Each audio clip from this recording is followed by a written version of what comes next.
Alright guys, we got a video that's hot off the press from Moon here. He does a lot of docu-series and he's amazing, so make sure you give him a sub. He's discussing how Will Smith just recently tried to do a comeback and failed.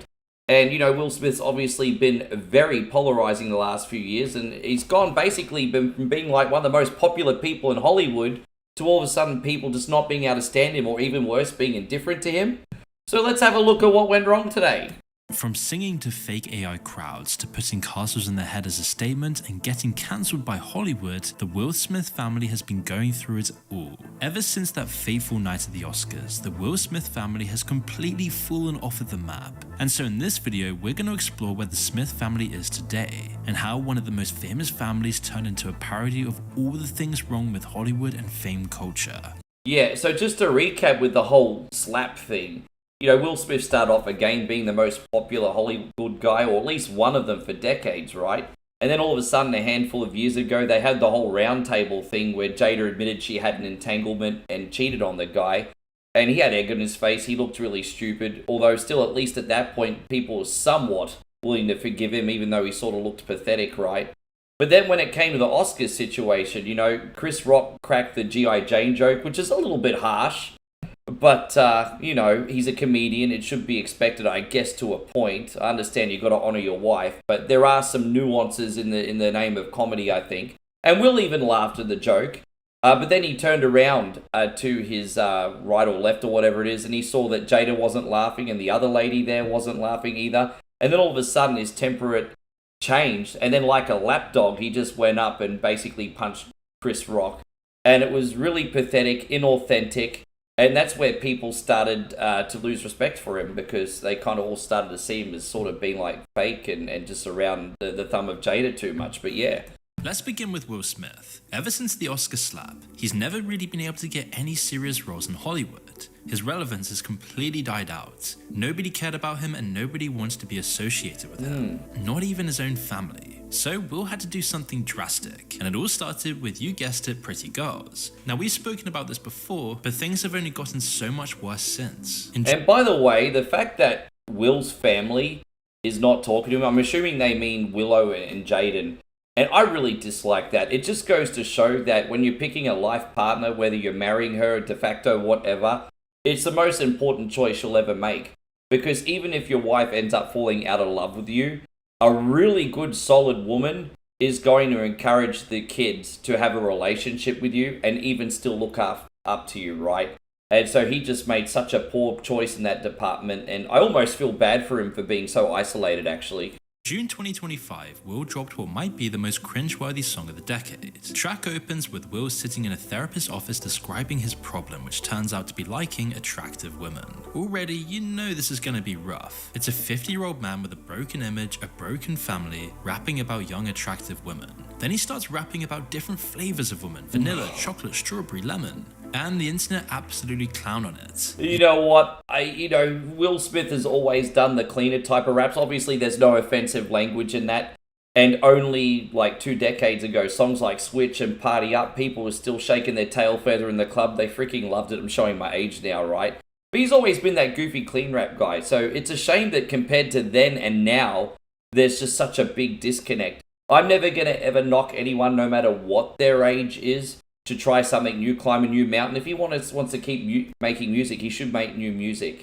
However, I think in his case, with the topics that he picks, just in my opinion being critical, he should probably stay in his lane. I kind of know what I'm talking about, because I was in the DJ industry for a couple decades, and it got to the point where I was starting to feel a little bit pathetic when I'm like the age of everyone going out's father, you know what I mean? And so I think by then, you know, you've got to make some decisions to move on, pivot, do things slightly different.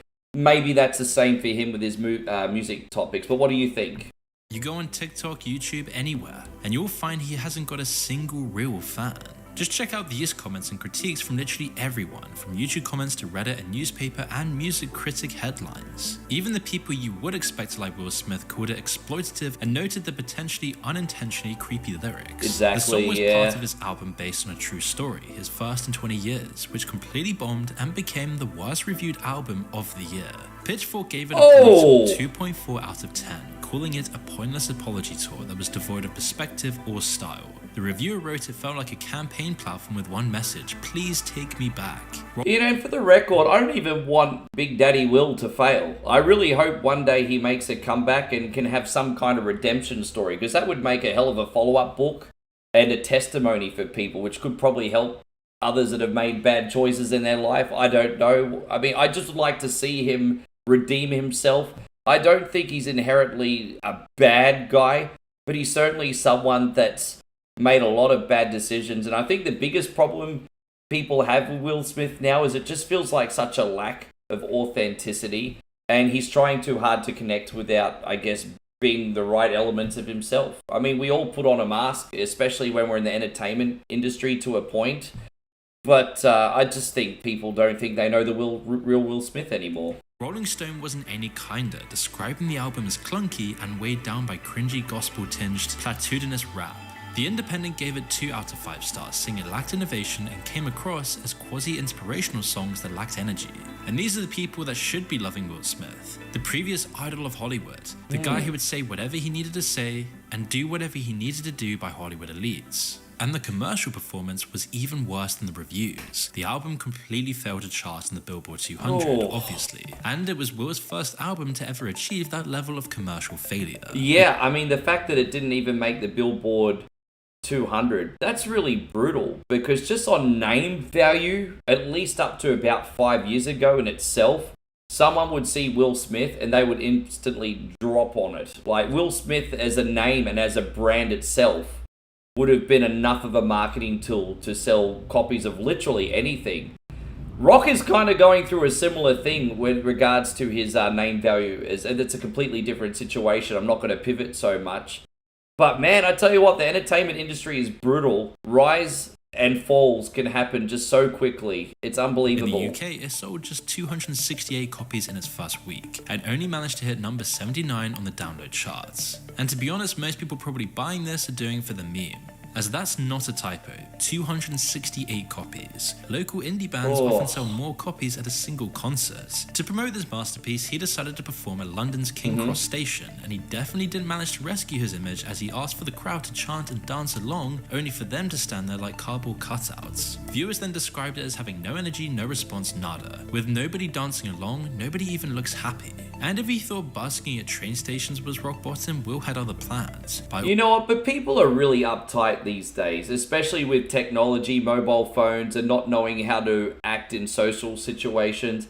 I don't think this is necessarily just a Will Smith thing. I think it's a general thing. I certainly think a really talented singer or MC could have probably gotten everyone moving, but I think more often than not, like, you'll go past different things, like here we have Valley Fiesta with bands playing things like that and all sorts of other local events. Even if you go to a concert, you go to the smaller tents and everything, people are just really uptight and they don't dance and loosen up and party as much anymore, because they're so worried either about what people think or just forget how to have fun. It's a very weird situation we're in socially today.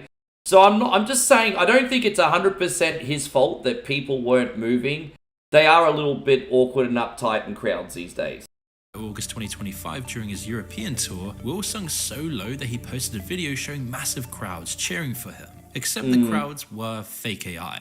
People immediately spotted digitally mangled faces, nonsensical finger placements, and people moving like they're in The Sims. Yeah, see, I don't have an issue with anyone using AI to a point, and I'm not going to be a hypocrite. I use it on the daily for various things. But the biggest issue here is the lack of authenticity. People are just like, oh, he's faking it, and then they're just going to completely lose respect and disconnect. And also, obviously, AI right now, AI slop, is a really big negative buzzword right now. And so, just all those things put together, it's just going to be another eye roll moment. Will, once again, so he's not really doing his stock here any favors. The comments were brutal. Imagine being this rich and famous and having to use AI footage of crowds and bot comments on your video. Tragic, man, you used to be cool. The whole thing was such a catastrophe that Will's planned massive comeback tour had to be scaled down significantly. When your album flops so hard that you have to tour smaller venues in places like Scarborough and Wolverhampton instead of major metropolitan areas, you know you've hit rock bottom. And if anyone knows a Scarborough, they'll know how comical this really is. I mean, just think about how... That looks like, I don't know anything about European towns or anything, but that just looks like like some kind of retirement beach town. Maybe go to a cafe or a fish and chip shop, go for a walk on the water. Maybe you'll walk past maybe a couple couples and that's it. That also kind of looks like a nice small town location to film a Jaws sequel there. But geez, I mean, that doesn't look like a place that there's going to be a party happening anytime soon. Desperate you have to be to fit your own crowd sizes, especially when you were the most famous man in the world at one point. This is a man who once performed for actual sold-out stadiums around the world, now reduced to manufacturing digital fans because the real ones have moved on, performing local gigs in Wolverhampton. Really, Will's fans grew up when he didn't. You could get away with tacky music in the 90s, Smith's early hits like Miami and Summertime really didn't sound too different to Pretty Girls, but they were released 30 years ago and he was cool back then. He hadn't had his image completely destroyed, and let it sink in and remind yourself that Will Smith is now pushing 60 years old. Aside from the album and tour, Will was persistent in bringing back his rap career when he released the Lyrical Lemonade freestyle from March 2025, bringing the cringe to a whole new level. He's sitting there in front of what looks like a school lunch, trying to convince everyone he's still got it. The lines are just painful. I pulled a pin out of the grenade on purpose when I threw it. Like, yeah, that's how grenades work. And then Yeah, I mean, and this is the vibe that I'm getting off him. I feel like he's doing what he thinks he needs to do to be cool, rather than offer any kind of authenticity. And so it just kind of reminds me, I don't know, when I used to work in the club and you'd have someone be like, yo, can I come up and grab the mic and MC? And they're kind of like feeling themselves. And it's almost like they're making it more about themselves than making it about the audience. And that's kind of the energy that I'm getting off him here. It might be unfair, but that's just sort of what I'm feeling. he keeps saying this is the bounce back over and over, like if he says it enough times, it'll actually happen. The whole thing just feels awkward. It's like watching your dad try to freestyle at a family barbecue. Yeah. Everyone's just uncomfortable. As his music career imploded, Will then tried to resurrect his acting reputation with Bad Boys Ride or Die in 2024. While the movie did make money, many said it felt calculated and desperate rather than a genuine comeback. You know what? This movie was pretty good, to be honest. I mean, nothing exceptional, nothing like 9, 10 out of 10, but, you know, like a 7, 8, definitely a fun action movie. Not going to elaborate in the film so much. But I honestly thought with this movie, okay, maybe his stock hasn't fallen that drastically. This is pretty good. Maybe there'll be some more good films. But after that tennis movie that he made, this was the last movie of his that I think I actually watched. And to be honest, I don't really know much about the other films that he's got going on at the moment. I'm sure he's got a few. I don't know how much they're putting into the marketing budget. Maybe I'm just out of touch. You'll have to let me know what projects he's also doing on the side. But the Hollywood this last one I revealed watched. that Smith's agents had been calling studio production executives for the first time since the slap, trying to drum up work. They were literally using Bad Boys 4 as a test case to see if anyone would still hire him. It felt like it was his Hail Mary, his last shot at movie star relevance. And to be fair to Will, he did set his conditions for his return for a possible Bad Boys 5, saying, "I never wanted to be one of those dudes who make sequels just because people will go." But that's exactly what this feels like, a desperate attempt to milk a franchise that peaked decades ago. A great metaphor for his own personality. As behind the scenes of Will's desperate looking public appearance, his personal life and marriage were completely falling apart in a more serious way. And here you can really feel how, as a part of the Hollywood machine, he and his family kind of just stopped being people and instead turned into brands and commodities. You know, even with his complete fall from grace, even right now at 57, he still scrubs up pretty well. He could get rid of that trollop Jada and find himself pretty much any other woman in a heartbeat that would love him, adore him, and basically look after him and just be a good woman for him. And so I don't know why he keeps breaking his own heart. It's not like he needs to keep the family unit together for the kids. Like, he's kind of being stubborn at this point. I mean, both his kids are fully grown and they're hardly talking to him anyway. His wife, look at how dismissive his face is there. Like, she's just like, yeah, you ain't shit. Well, you do, look at her face, man. And just this whole situation, it's like, okay, you can continue all being a family over there, and I'll go try and find a new family. Okay, that's a little bit harsh, but I do think he now has earned the right to move on and find someone that's going to love, care, and respect him at this point. As in October Look at 2023, that! Jada dropped a bombshell that changed everything we thought we knew about the Oscar slap. During her promotional tour of her book Worthy, she revealed that she and Will had actually been separated since 2016, meaning they hadn't been living together as a couple for 7 years. So when Will slapped Chris Rock and shouted, "Keep my wife's name out of your mouth," he was defending a woman who wasn't technically his wife anymore. Think about that for a second. The most famous public defense of a marriage in recent history was actually a lie.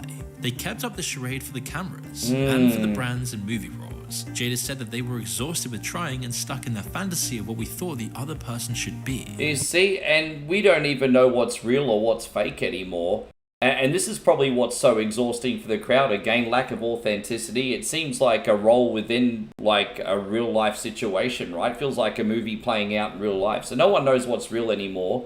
And so people are very untrusting, I guess, of Will Smith and his family. And therefore, there's a complete disconnect. I've got Will Smith's book, Will. It was written by him and I think Mark Manson, The Subtle Art of Not Giving a Fuck guy. And it's a really good book, and Will talks in it a lot about how much he adores his family and Jada and has always loved Jada and all that kind of stuff. I don't know when that book came out. I was gifted it a few years ago. I'm pretty sure it came out after 2016. And so if they were already split when that book came out, then even the book is bullshit. And now I'm just like, oh man, I spent a lot of nights reading that thing. And now I'm just kind of exhausted thinking that it was a complete waste of time. And just even here, after being in this video for a short period of time, there's more and more of a disconnect forming between me and Will as well. When her book finally came out, which was supposed to be a big comeback moment, it became another cringe-worthy spectacle. The book tour itself was a disaster. Quote, "We just lived through Jada's memoir rollout, and I'm tired," said Sam Sanders on his podcast Into It. Even Saturday Night Live got in on the action. The book itself was a commercial flop, with just 23% of people recommending it on Google. The reviews were brutal. I read mostly biography, almost never fiction. I watched all the episodes of Red Table Talk, so I was looking forward to this book. There is nothing new here, and it's not even well written. You can skip this book. I don't even really care about Jada's book anyway. I mean, yeah, she's had some slight level of success, I think, with her band and some of her acting roles. But your husband is the famous one, and everyone also knows behind a great man is usually a great woman, which is not you.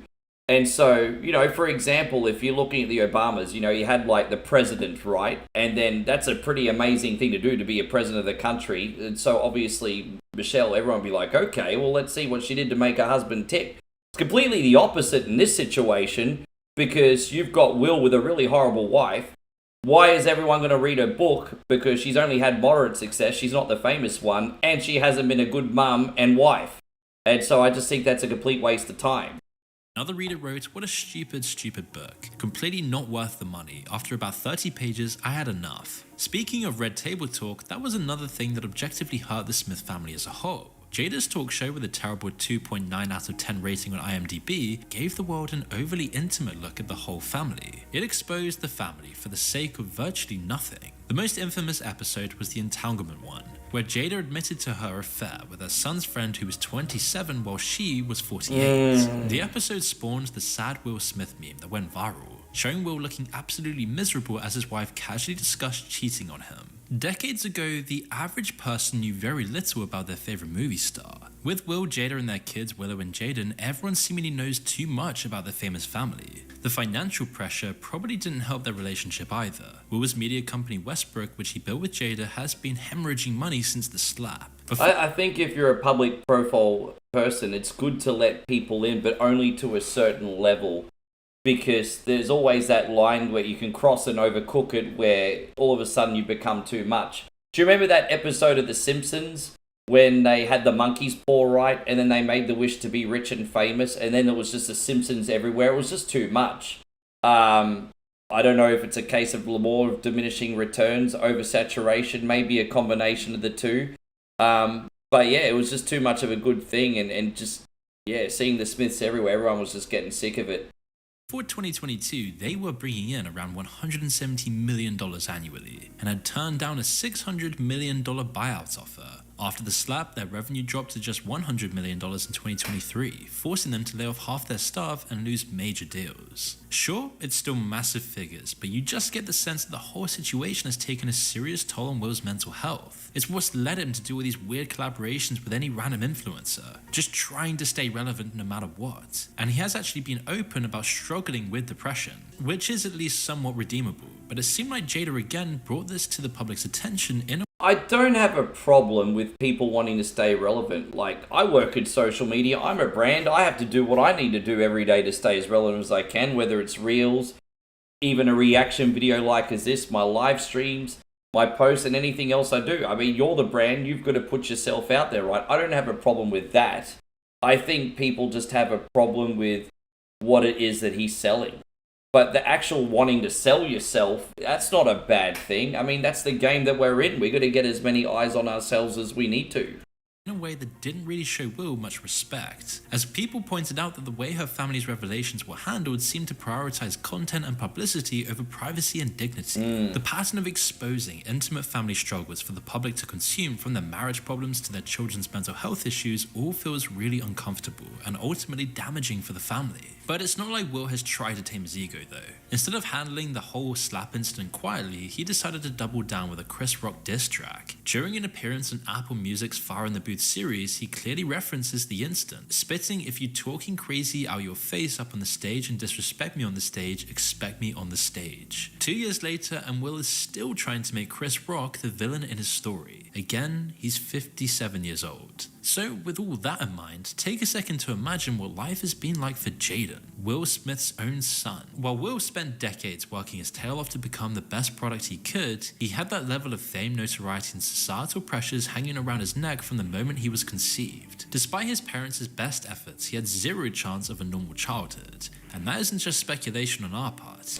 Yeah, I mean, The Pursuit of Happiness is one of my favorite Will Smith movies, and that came out, back in about 2005. I would expect that Jaden back then was only between the ages of about 5 and 8, if I had to imagine. So if he was already deep into Hollywood by that point, despite his father's best efforts maybe of trying to protect him while he was in that position, I'm pretty sure at a very young age he saw and experienced a lot of things that he probably shouldn't have.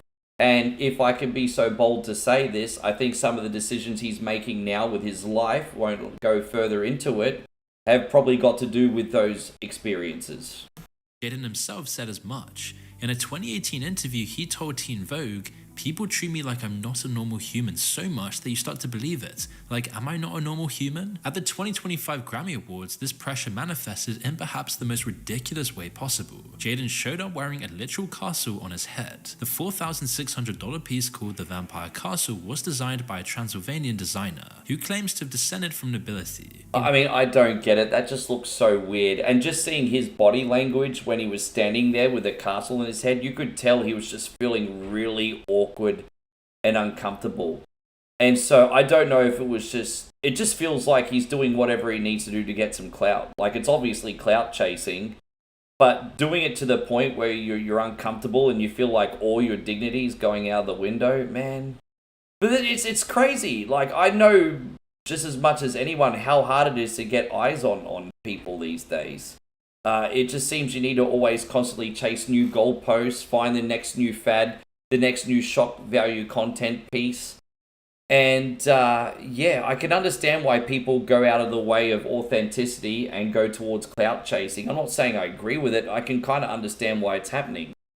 Rather than his weird fashion choices, it's the blatant nepotism that has frustrated most people about Jaden. This became painfully obvious in late 2024, when Jaden was named Christian Louboutin's first men's creative director, sparking massive backlash about nepotism in the fashion industry. People criticized that the fashion industry is already one of the toughest to break into, and instead of opening the doors for real talent, it feels like most opportunities go straight to celebrity kids, nepo babies, or famous individuals. But the castle headpiece and nepotism aren't even the most absurd things about Jaden. In 2022, old clips resurfaced of him complaining that kids his age just didn't want to discuss the political and economic state of the world. In an interview with Big Boy TV, Jaden said, "I am very happy that I spent my childhood with more adults than I did with kids my own age, because I was picking up more things from adults than I were from kids my own age." Yeah, but I think when you're at your age, maybe you're a little bit older now, but sort of when you're at 18 to 20 years old, you still absorb things like a sponge, but you don't really have that worldly wisdom yet, and you're not really able to have that level of critical thinking as well. And so when you're supposedly learning things from adults, what they're really probably doing is manipulating you and basically forcing their beliefs and opinions onto you. And then you end up believing them as gospel because you're not at that age and experience in your life where you can, I guess you could say, dissect it critically. So this is kind of a little bit arrogant on Jaden's part because he's making it sound like he's smarter than what he actually is. And I look and I go around sometimes and I hang out with other people that are my age and they're just kind of just. I'm sure you do that from time to time. My phone selfie. I'm just like, dude. Just alienate your audience, bro. God, That's can we your talk about, audience, the bro. political and economic state of the world. That's right who now? watches Can we you. talk about what's going on with the environment? Can we talk about other things? Of course, the internet absolutely demolished him for this. One meme said Jaden Smith on his way to curse out his kindergarten classmates for not understanding the complexities behind the current political climate. Another showed a crying SpongeBob with the caption 8-year-old Jaden Smith when Jada gave him a Spider-Man themed birthday party instead of a book study on the war of Mesopotamia. Jaden eventually made his own meme poking fun at himself, posting a poker face photo with the caption, "Me, hey, wanna talk about..." I'm just kidding. I'm just an island boy. Just an island boy. It's like, at least he didn't put the tattoos all over his face. That looks freaking horrible. Economic and political state of the world together? God, nah. Me, okay, cool. But this whole episode perfectly captured the Jaden problem. A kid who never had a childhood trying to sound wise and important when he really just comes across as pretentious and out of touch. But with his parents, it's kind of hard to expect anything else would happen. And the fact that he supported his dad's Oscar slap with a tweet saying, "and that's how we do it," shows the same misguided sense of righteousness. This is what happens when celebrity kids in LA mistake privilege for wisdom. Jaden's recent musical output also reads like something straight out of the Smiths' very public Hollywood tragedy. His 2024 Project 2024 case study on the long-term effects of young love sounds exactly like what it is. The pretentious ramblings of someone trying too hard to sound deep. I honestly wanted to make it because I'm sad Jaden described to the press. And that's not funny in itself, but you can't help but feel he's been a bit wrecked by his family life. Many celebrities want to shield their children from the media, but Will and Jada ultimately fail to do so. They push. Yeah, they've kind of been showcased like little dolls, basically. The whole family has just been on display. As I said, it's just all been a bit too much. And yeah, I don't mind that like Willow and Jaden were in Hollywood in the music industry, whatever. Why not give them a head start in life, especially if they're talented? That's fine. But yeah, Will and Jada really didn't do their bit in protecting them or shielding them from harm. That's your bad. Pushed him straight into the Hollywood industry, as Will even admitted their parenting approach was a very, very, very terrible mistake, saying they taught their kids they could do whatever they want as long as they confess afterwards. So it probably won't surprise you that Willow hasn't been spared from the controversy. In August 2025, she posted a crying selfie on Instagram with an explicit caption that sparked massive backlash. Instead of quietly deleting the post and moving on, Willow doubled down with a response that was peak Smith family tone deafness. Oh man, I hate the whole bull ring thing, hey. I hate the whole bull ring thing.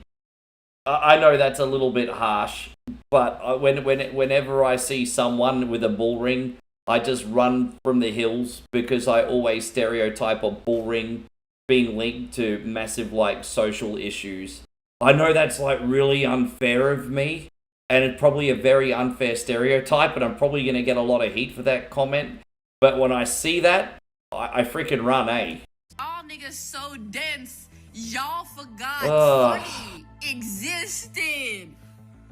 Calling her critics dense for not understanding her humor. A classic Smith move. When in doubt, blame everyone else for not understanding your genius. But then she made a more serious error that again shows how totally out of touch Hollywood kids really are. Her debut novel, Black Shield Maiden, talking about Muslims indigenous to North Africa as dangerous on their best day with little regard for anyone who doesn't worship the Muslim god and always at war with one another. Obviously, Hollywood and the press bashed it as you'd expect. But the ironic part here was that Willow was actually positioning herself as this champion of marginalized voices races and communities. But when she tried to do this with her own writing, she completely missed the mark. What we're watching isn't just individual cases of celebrity desperation, it's an entire family that's lost the plot and being completely ruined by fame and superficial people. Will is now faking crowd sizes and releasing therapy rap songs. Jaden is wearing castles on his head and getting fashion jobs he doesn't deserve. Jada is oversharing their family trauma and pretending it's spiritual growth. It's something straight out of GTA 5. And it also says something about society as a whole, that everyone collectively agreed that celebrities and their kids don't deserve the same level of privacy afforded to many of us. But they kind of brought it on themselves. Which is why the family that once seemed to have it all has become a cautionary tale about what happens when the pursuit of attention becomes more important than authenticity. Yeah, that's the big point of the whole thing, wasn't it? And we've used that buzzword a lot, authenticity.